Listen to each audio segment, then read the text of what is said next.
ಕೇಂದ್ರ ಯುವಜನ ವ್ಯವಹಾರಗಳು ಮತ್ತು ಕ್ರೀಡಾ ಸಚಿವ ಡಾ ಮನ್ಸುಖ್ ಮಾಂಡವೀಯ ಇಂದು ಮೈ ಭಾರತ್ ಬಜೆಟ್ ಕ್ವೆಸ್ಟ್ ಉಪಕ್ರಮಕ್ಕೆ ಚಾಲನೆ ನೀಡಿದರು. ನಾಳೆಯಿಂದ ಆರಂಭವಾಗುವ ರಾಷ್ಟ್ರವ್ಯಾಪಿ ಯುವ ಕೇಂದ್ರಿತ ಉಪಕ್ರಮವು ಕೇಂದ್ರ ಬಜೆಟ್ ಅನ್ನು ಯುವಜನರಿಗೆ ತಿಳಿಸಿಕೊಡುವ ಉದ್ದೇಶವನ್ನು ಹೊಂದಿದೆ.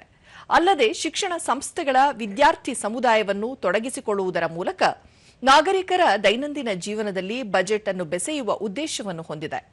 ಮೈ ಭಾರತ್ ಬಜೆಟ್ ಕ್ವೆಸ್ಟ್ನ ಮೊದಲ ಹಂತದ ಸ್ಪರ್ಧೆಗೆ ನೋಂದಣಿಯು ನಾಳೆಯಿಂದ 17ರವರೆಗೆ ಮೈ ಭಾರತ್ ಪೋರ್ಟಲ್ನಲ್ಲಿ ಆರಂಭವಾಗಲಿದೆ. ಆನಂತರ ಮೊದಲ ಸ್ಥಾನಗಳಲ್ಲಿರುವವರನ್ನು ಎರಡನೇ ಹಂತದ ಪ್ರಬಂಧ ಸ್ಪರ್ಧೆಗೆ ಆಯ್ಕೆ ಮಾಡಲಾಗುವುದು.